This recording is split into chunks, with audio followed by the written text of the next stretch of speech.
Okay, hi everybody, it's me, Jacob. By the way, the beard is no shave. This is November, it's No Shave November, and that is to promote awareness of prostate and testicular cancer. So that's that. Welcome to Jaffa, and today we're going to talk about Jaffa. Sometimes you'll see it written Yafo or Jaffa, but I'll be calling it Jaffa for our tour. And the landmark we see behind us is called the Clock Tower, and I'll talk about that in just a moment. So this is the Clock Tower here in Jaffa, and it's sort of the landmark of Jaffa. The Clock Tower was built in 1903. There are 5 of these in Israel, and they celebrate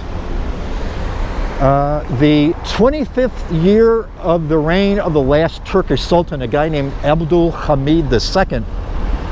He'll be overthrown in 1908 by a group of young Turkish officers, and that's where we get the expression Young Turk. These young Turkish officers took over everything. So here we are in Jaffa, and this is sort of the main square here. So what we're going to do now is we're going to do a short tour, and usually I don't begin my tour here, and you can see traffic. Let's see how we're going to cross here. So we're going to begin the tour where the buses usually begin, so we're going to stop for just a moment here, and I'll meet you up where our tour will begin. Start. Okay, so here we are in the lookout point. Now what you see is Tel Aviv, the modern city of Tel Aviv, north of us. This, by the way, is the Mediterranean Sea. The Romans called it Mare Nostrum, our sea. The beach is pretty empty because of it's a work day. Those lucky enough to be working. But we had a bit of rain this morning. Beautiful day today. I'm really glad, by the way, you see it's me, and I'm going to take this off in the meantime till somebody, I see a policeman or somebody come close to me. So Jaffa is one of the oldest cities in the world. As a matter of fact, it's the only city in the world mentioned both in the Bible and Greek mythology. And who's being mentioned here is, of course, Andromeda. And my son Hans, my cameraman today, he's going to show you there's a rock out there called Andromeda's Rock. But you'll see there's a sort of like a bunch of rocks out there, and the port was just a little bit north of us. We're going to walk down there later to the modern port built in the 1930s by the British. But as a rule, this was the lifeline of the land of Israel, of the Holy Land, to, let's say, the Roman Empire, okay? So Jaffa is mentioned, for instance, in the Bible. This is where Hiram, king of Tyre, that's today's Lebanon, way up there, and he sends cedar trees at Solomon's behest, his son-in-law.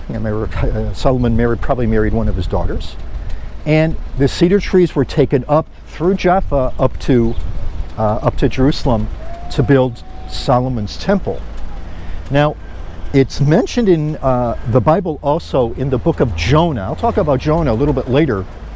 But Jonah leaves Jaffa running away because God tells him to go to Nineveh and tell the people there to repent.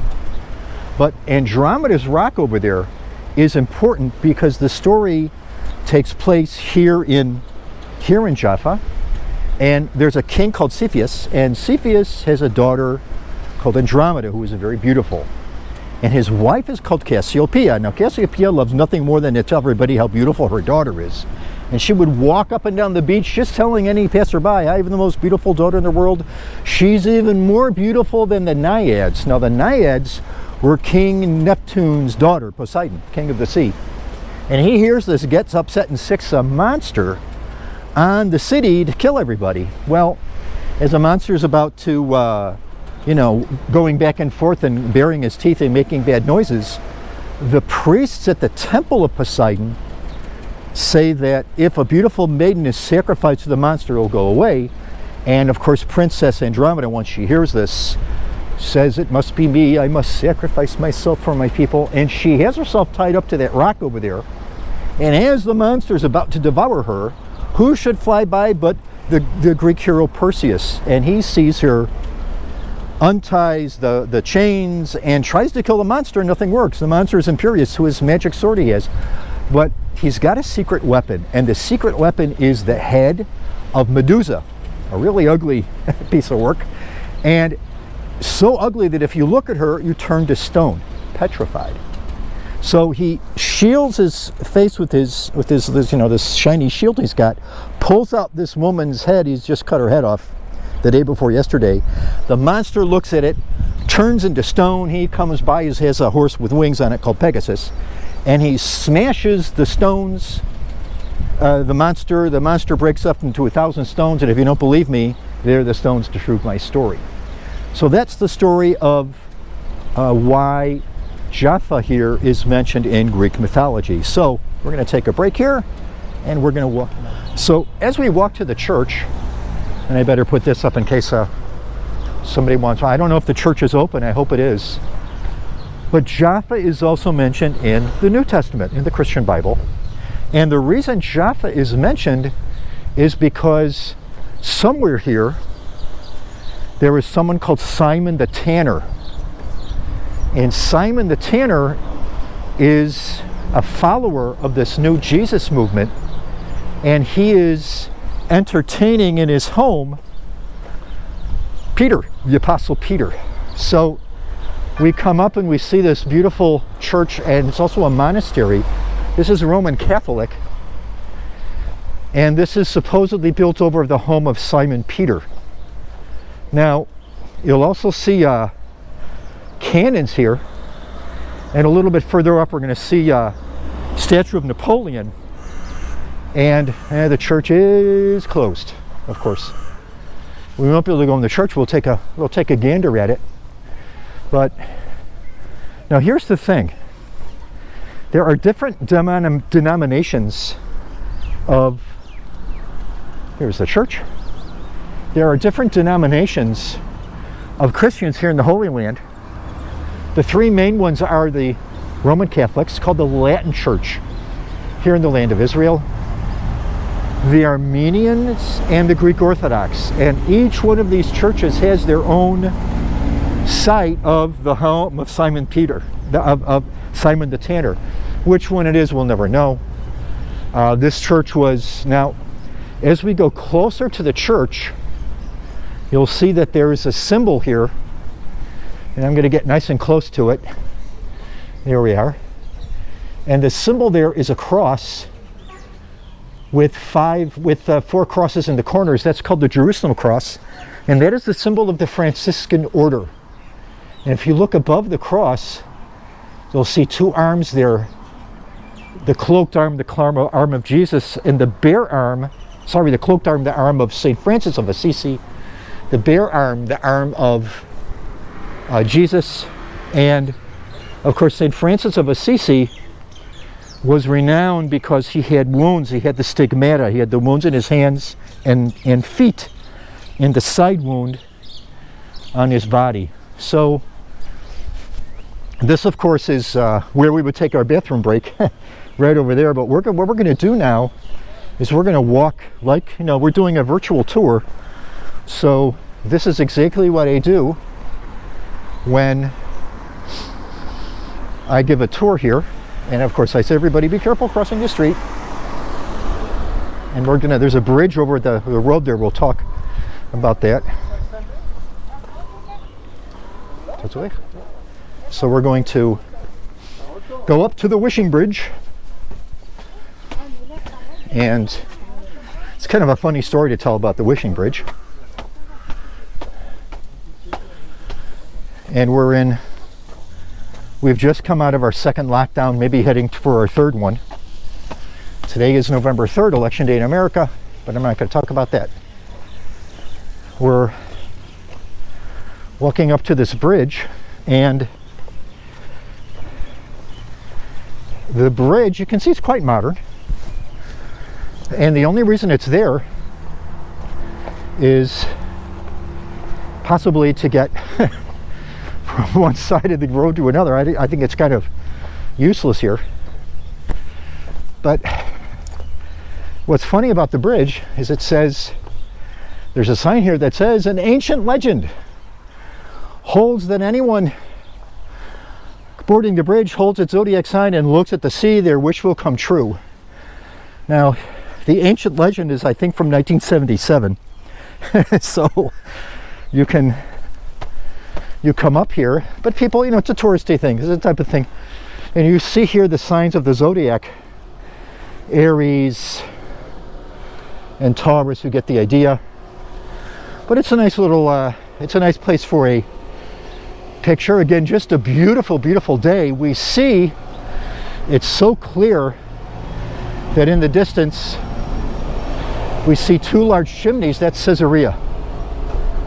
We see the Caesarea power station, the Rabin power station up there.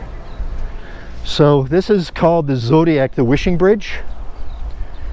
And the next thing we're going to see is up here. We're going to go to just about the highest point in Jaffa. Now remember, Jaffa was a rather large town. If we take the year, let's say 1925, there are probably 60,000 people living here. And Tel Aviv, today's modern Tel Aviv, only was founded in 1909. So all these modern buildings you see weren't there.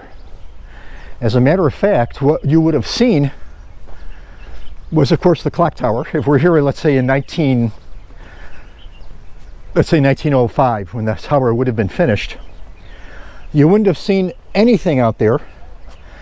And instead of all the modern buildings in the background, you would have seen orange groves. And of course, the famous Jaffa orange.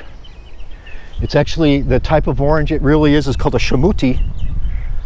But here we are in a interesting sculpt here, and this is a sculpt which is biblical, and it tells three stories. We see angels, we see people with wings coming out of their back here, and this is Jacob's ladder. He sees a vision of angels. This is Jacob down here in the bottom, and he sees a vision of angels going up and down this ladder, this celestial ladder. And on the other side we see a ram's head here, and then we see a young boy up here, or a younger man. Remember, it wasn't a boy, it was a young man. And this is, of course, Abraham and Isaac, the story of the binding of Isaac. On the top we see a bunch of guys with shofarim, with ram's horns, walking around, and these are the priests circling Jericho right before they knock it down on the seventh day. So that's what we see there. And what we're going to do now is we're going to very carefully walk down these steps, and we're going to go to visit Yul Brynner. I kind of jokingly say Yul Brynner because, of course, Yul Brynner, his most famous role, maybe after the movie The Magnificent Seven, was, of course, playing Ramses in the movie The Ten Commandments with Charlton Heston. And the reason I'm mentioning Yul Brynner is the Pharaoh. You know, Ramses II was a real guy. He ruled for like 61 years. And amazing, I still think it's a record. I think he ruled longer than Victoria. But if not, put a little note on the bottom of the YouTube if I'm wrong. But there's a gate here. I'm going to walk across here, and we come to Egyptian ruins. So Egypt is a good way southwest of here, but the Egyptians get a foothold. They, of course, remember that Jaffa is strategically placed on a famous highway that connected Egypt with the Fertile Crescent, with the Euphrates, the two rivers, the Fertile Crescent. And what we see here is what's called the Ramses Gate, and we see hieroglyphs, a reconstruction. The ruins of the real gate are in the Israel Museum. And what we see here is, I don't know if you can make them out, but you'll see something in circles, and that's called a cartouche. And whenever you see a cartouche, that's only one of the 4 names of the pharaoh. The pharaoh will have 4 names. Bob Terrell Cadnalis comes to mind, but the magnificent, the ruler of the world, that sort of thing. But what we see here is about 3,400-year-old ruins of going into the city of Jaffa. Okay, so I mean, when you think of the cast of characters who were here, you've got Peter, you've got Jonah, you've got Pharaoh Ramses II, you've got Napoleon, who conquers Jaffa in 1799. King Hiram of Thor. There's a famous battle here also with King Richard I, Richard the Lionheart of England. A lot is going on here. Okay, but what's interesting also is the newer part of Jaffa, which we see over here. And what we're going to do now is walk over to what's called the Artists' Colony. I don't know what's open, but it's just right over here. I see they're working on the gardening here a little bit. And these buildings we see on this side are quite old. They're probably a couple hundred years old, and they were rebuilt in the 1970s and 80s as a renewal project, as an artist colony. Okay.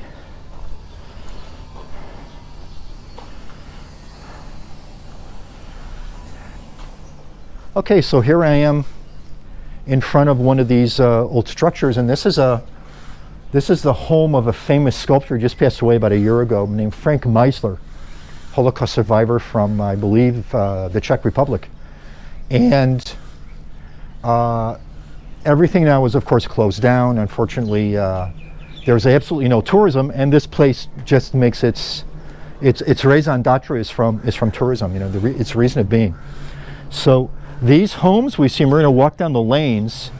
These homes were built by a private NGO, and the idea was that artists would come here and live here, and they actually signed a contract saying that they would live here and have their studios here, and it's a win-win. They would the tourist destination. When things open up, you've got to come to Jaffa. Jaffa is one, I think, a must-see when you come to Israel. So what we're going to do now is we're going to show you a very big orange. Okay, now can you press that button right there, Ken? Okay, so here we are coming to, I told you, New York has the Big Apple. Jaffa has the Big Orange. There it is. That's a navel orange, I guess. And this is one of the denizens here. Lots of cats around here. You'll come here and feed the cats. And a brand new, of course, we have urban renewal here. This building wasn't here. Maybe if you've been here before, you might not remember that building. But and that is a real orange tree, and those are real oranges up there. You can see the tree has fruit. But this is the famous Jaffa orange. And of course, it represents the very many orchards. We're just, not in, 20-minute walk outside of the city. Lots and lots and lots of orchards of orange orchards, which were, of course, the oranges sent out to Europe from here. And who ordered chicken? There it is. There's a chicken. Maybe that cat's got his. So here's Chen. This is my assistant for today, taking my picture. And I'll put this up on Facebook a little later. Chen's going to poke that up for us. And you'll see here as you look down the lane, you're going to notice this sort of line in the middle, and this is filled up. This was the gutter, because when these buildings were built, there was no indoor plumbing, and you did your business in something called I think a pot, and you would throw away out the window the sewage, and it would land in the middle of the street. Now, if you were lucky on a day like today, there was rain in the morning, it would wash away the effluent. But as a rule, it doesn't rain here about 7 months out of the year, and you can imagine that in the middle of summer, how disease-ridden a place like this would have been. So we're not alone. Wow, there's one more person here. But as a rule, everything here is, it's kind of depressing to see everything here is closed up. This is a famous building because this is where Napoleon broke through the wall. So you see the city wall here in 1799 was just over here. So Jaffa was very, very small indeed. This is one of my favorite doors in the city. And you can see here the architecture is sort of copying the Mamluk, sort of, it's called a stalactite type of arch, which we have in Jerusalem. Now another thing which is interesting here is you see there's a little building up here. You'll see there's a wooden box, and that was just an extra room. That was just to have an extra, if you had guests coming over, you would lay out a mattress and just have someone sleep there. So that was sort of the guest room back then. And again, everything here closed up. And unfortunately, I see a for rent sign. Tourism here has really got hit just, frankly, I don't know if a lot of us are going to make it through. Actually, what I want to do is, okay, so we're, again, walking in these lanes here. And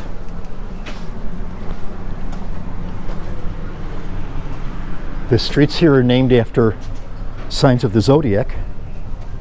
And again, locked up little museums and galleries. Down here was a couple, an American couple. They were artists that lived down in here. And unfortunately, Mr. Handelman, and he passed away. And the studio's been closed now for quite some time.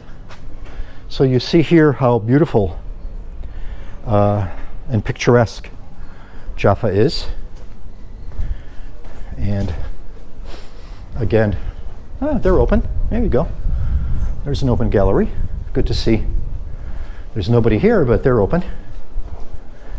Lovely breezeway. What a beautiful day. I wish you were here.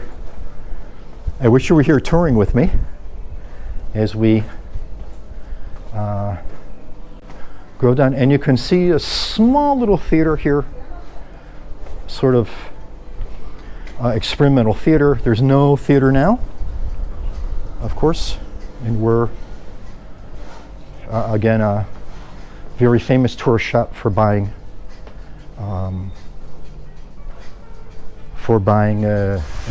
those of you who like antiques and old coins and that sort of thing. So, and there used to be a poster store here. I think it's now an art gallery. הפוסטרים כבר איננו, אנחנו פשוט עדיין מחליטים איך נסדר הכל, אנחנו ממש עוד מעט רק נתלה הכל טוב, מסודרת. רק סבלנות, מוזמנים לבוא.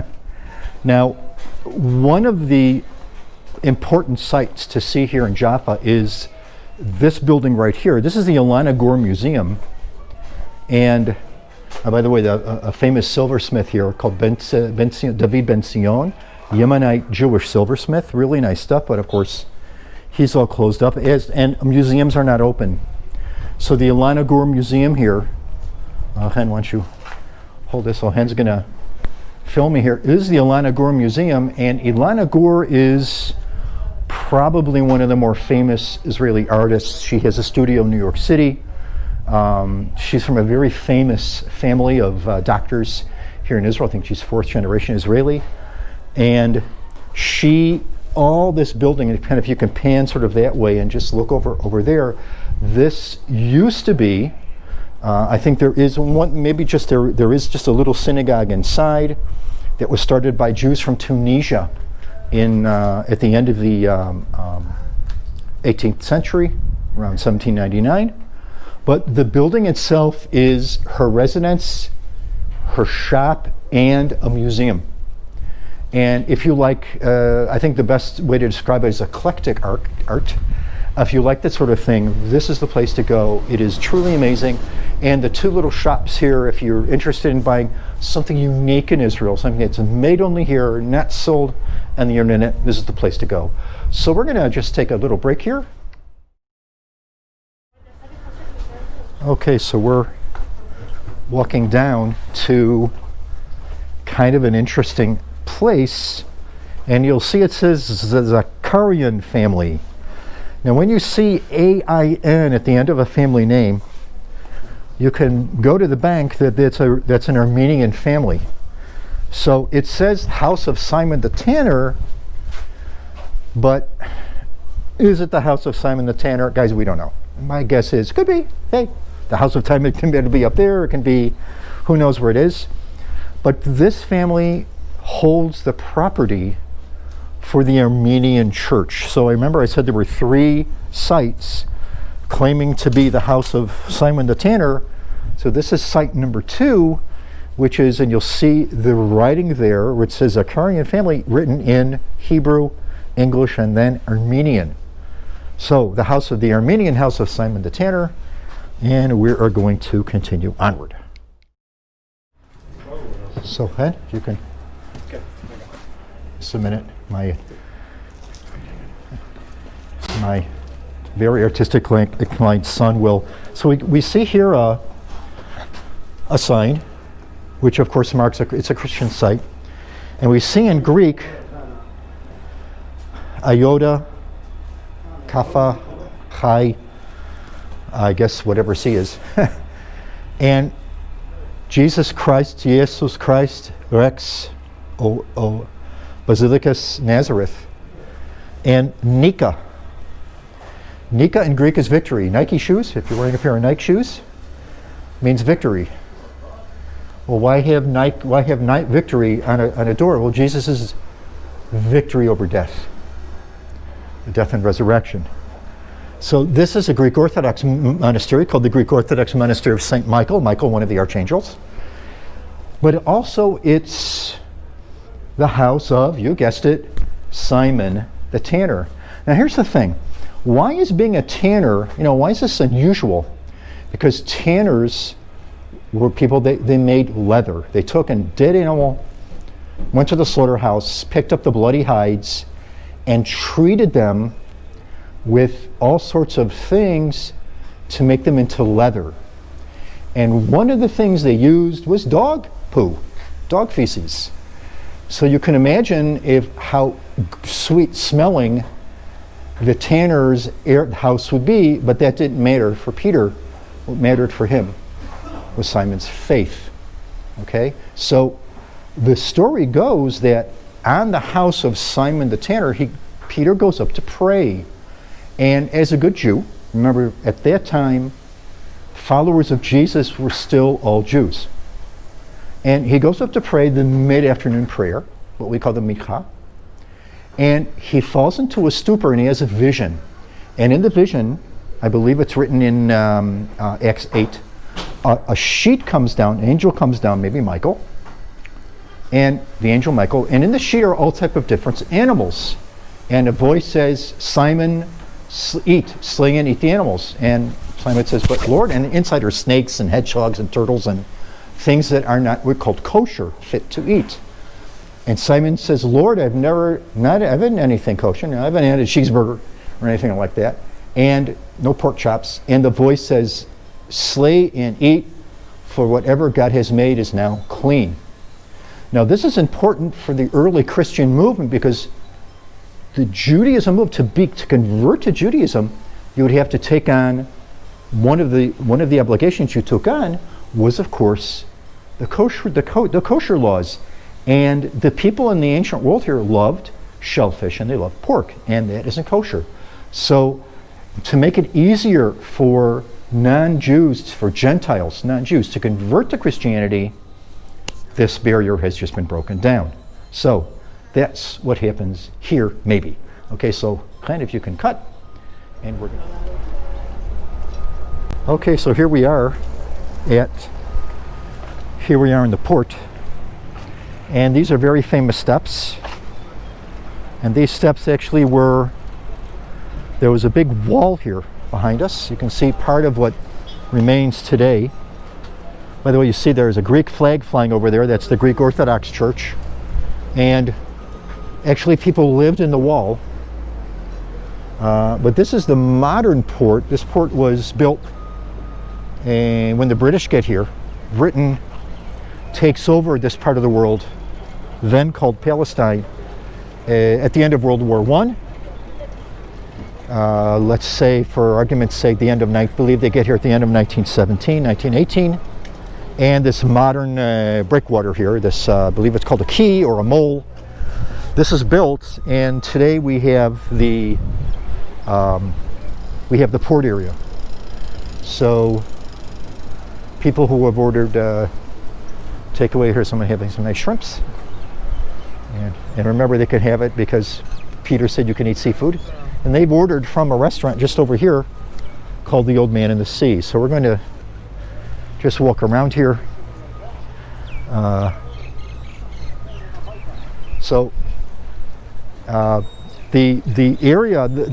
port here, not always do I come down here because, quite frankly, there's not a lot to do here unless you want to order some fish and chips. It's nice to, if you're staying at a hotel here in Tel Aviv, you can take a cab down here, walk around. It's very safe. You know, Israel is, unfortunately, like a lot of cities in the United States, but it's very, very safe to walk around. Lots of tourists, and it's a city that never sleeps. Tel Aviv. Now it's pretty sleepy, but as a rule, it's a city that never sleeps. And then we have this long building, which is now sort of going over reconstruction. I-24 News. I-24 News here, my son. Yeah, very important. My son's wife, his wife used to work here, and they're doing some sort of all sorts of reconstruction here. But what people have done is ordered from some of the restaurants that are still open here, and so we're going to just walk a little bit here, and we see the modern port. Now these aren't necessarily pleasure craft. You can see there are some here, but rather people live here. They live on the boats, and the boats are used for excursions, for pleasure seekers. That's about it, though. And this is all new, what I see here. Yep. So they're doing some sort of, and all these used to be restaurants. All this is supposed to be one restaurant, as a Ken. Really? He bought all of this space.